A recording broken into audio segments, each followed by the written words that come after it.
Welcome back to my channel. This is Tarot and Oracle for the Soul. Today I'm going to be doing a comparison of the Mystic Martian Oracle and the Cowgirls and Aliens Oracle. So the Mystic Martian Oracle is by Lisa Porter, published by Rockpool. This came out in 2021 and has 40 cards.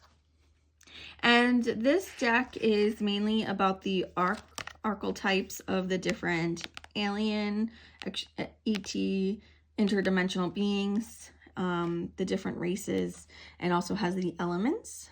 And then the Cowgirls and Alien Oracle, I think came out this year by Ellie Grant. It's also by Rockpool. Yes, 2024. So this is brand new. And this is more just kind of like giving you like fun messages and affirmations. So this is more like motivational, and this is more like working with the extraterrestrials. So both by Rockpool, both similar, you know, they give a layout and about the authors. And you can see my flip throughs of each deck. I can do links to them down below. So here is card number 1 for both. Okay, so the Mystic Martian also is edged in neon green. And the Cowgirls and Aliens Oracle is this really pretty holographic. So I like both edges. Let's see. Okay. So for this one we have, okay, so it has it on the bottom. They both do kind of like what if you work with this ET race, this alien race, it's manifesting multidimensional perception and attunement. And this is the Cowgirl. I am enthusiastic to learn and grow. And can't really quite see the backs, but here's the backs for the Cowgirls and Aliens Oracle. Let's see if I can kind of shift this a little bit. There we go.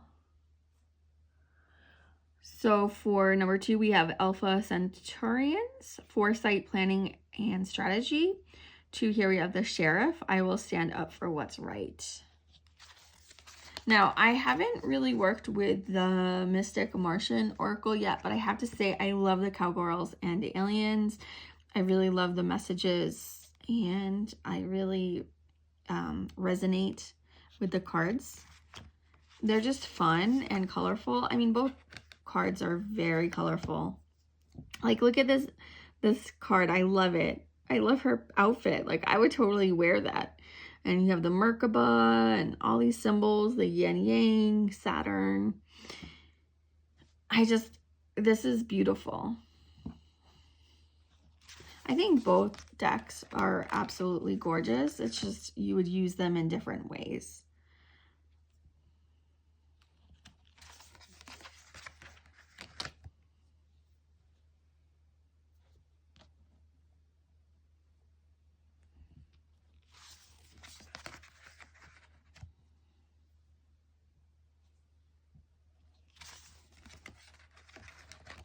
These are more matte, and these have a little bit of just like the tiniest amount of gloss on them, if you can see that. And these ones are just slightly smaller, if you can see that on the, they're just a little different shape.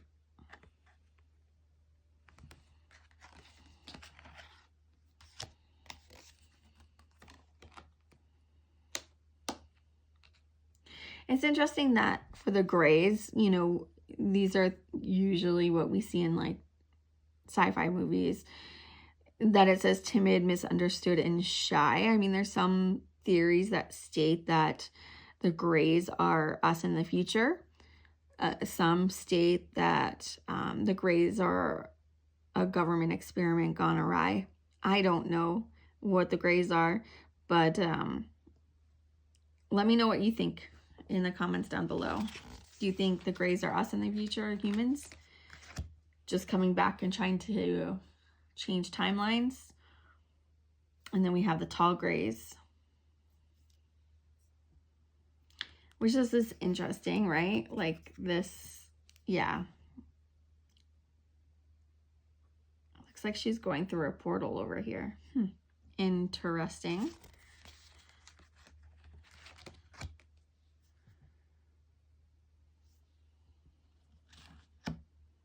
I love this rancher. We have the alien abducting the cow over there. Why do I love that? I don't know. I just think it's funny. I talked about while I was doing the Mystic Martian Oracle unboxing that for me, working with these cards kind of helps me in a controlled situation confront my kind of phobia or fear around aliens. Which is funny that I live in an alien city. I live in Roswell, which is hilarious. That is not lost on me, but I guess that there is probably a lesson for me to learn by living here.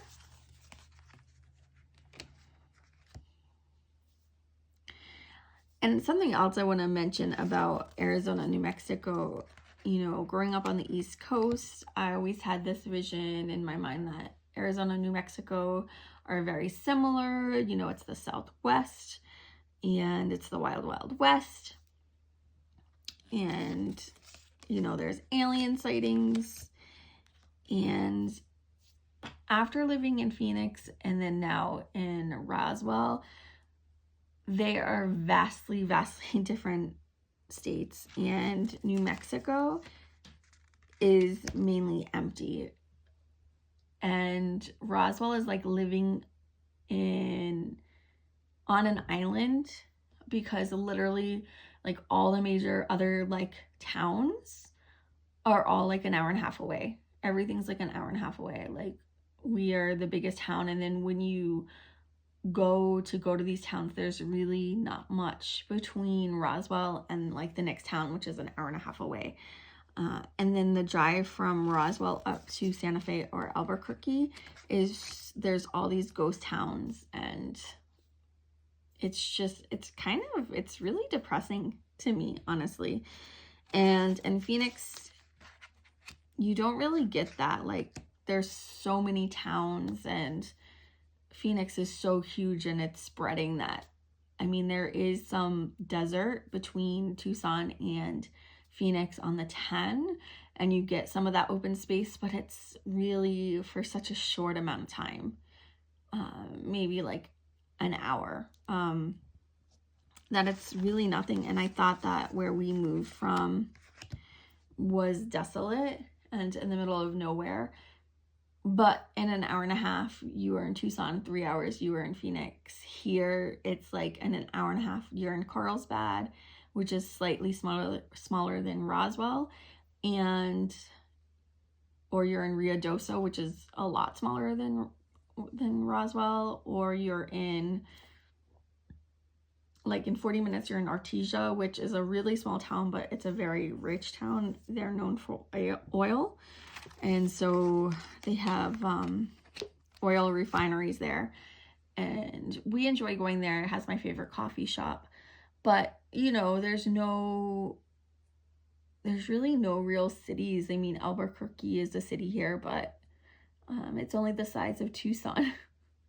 And I'm gonna say these fighting words, but I think Phoenix is way prettier. I really miss the cactus. I really miss the landscaping of Phoenix and Arizona. And Arizona is truly the Wild West.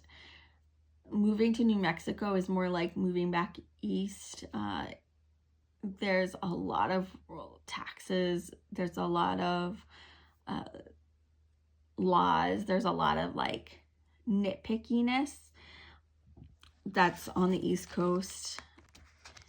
And when I moved to Phoenix, it was like freedom. Like I truly felt free, and the sun like truly just hits differently there.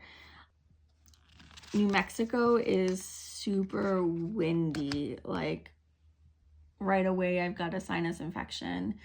The wind and the dirt and the dust here is unbelievable. I never had that problem in Phoenix. Like I could breathe. The air element here in New Mexico is over the top. Like I need a little less air element.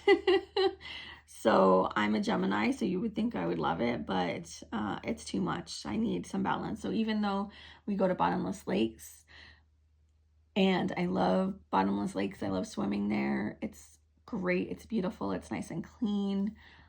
And that's a water element, and it's a huge reason why we moved here. I just really, really, really, really miss that sense of freedom that you feel living in Phoenix.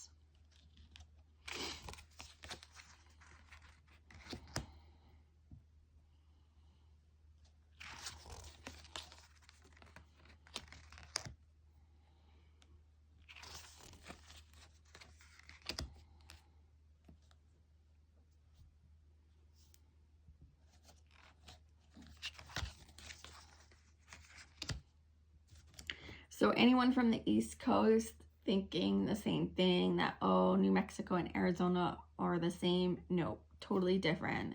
If you want to move from the East Coast and have all the taxes and all the regulations and all the rules and have it be just like home, move to New Mexico, except it's a huge culture shock. 50% or over 50% of the population is Hispanic. The chilies out here do not play. I like spicy food, but I cannot handle New Mexican chilies. Like it's intense. It is total culture shock. Arizona is, at this point, it's kind of like living in LA. It's what when I had moved to LA, I had thought, you know, LA was going to be like. So in Arizona and Phoenix, there's lots of shopping, lots of entertainment, lots of restaurants. There's so much to do. There's a great diversity, a mix of people, cultures, experiences, religions, open-mindedness, you name it, it's there. They have so many new age shops and crystal shops, and they have the Tucson Gem Fair, and then there's, is it Quartzsite? I think it's Quartzsite. It's like right on the border of California and Arizona. And they do have like all these gem vendors there from like all spring. It's pretty cool. We've driven through Quartzsite a few times. I think we've only stopped like one time to look at the vendors. Arizona is just, there's so much to see, so much to do. I lived there for over a decade, and there were still places that I hadn't seen. We've been here for just under a year, and yeah, there's a lot for us to see and still explore, but I'm not really interested. It's like, okay, cool.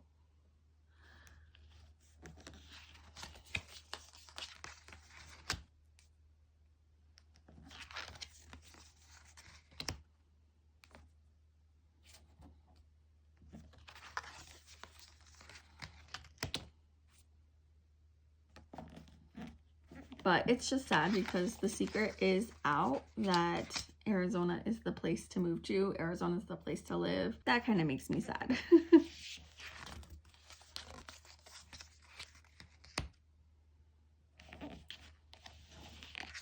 All right, so this is the last card in the Cowgirls and Aliens. So we have the AI. I will be open to change and embrace a new perspective. And then we have shadow self over here, denial, projection, and shame. And then we have my favorite card of the Mystic Martian Oracle deck, which is the Starseed. We have Third Eye. I wish someone could tell me how to say this. Versica Pisces, I don't know. And then we have the last card, which is the water element.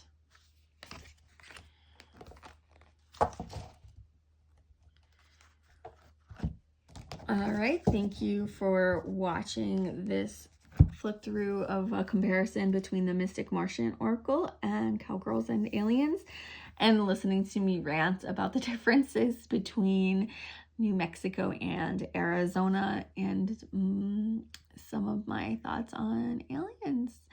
And so I worked with this deck, Cowgirls and Aliens, and I really like this deck. It's very empowering, and I love the illustrations and the card meanings and the messages, and I just love kind of like how cartoonish and like fun this is. And so someone who kind of has a phobia of aliens, like, I really like how gentle this is. So let me know if you've worked with either one of these decks and what you thought. Thank you guys. See you next time. Bye.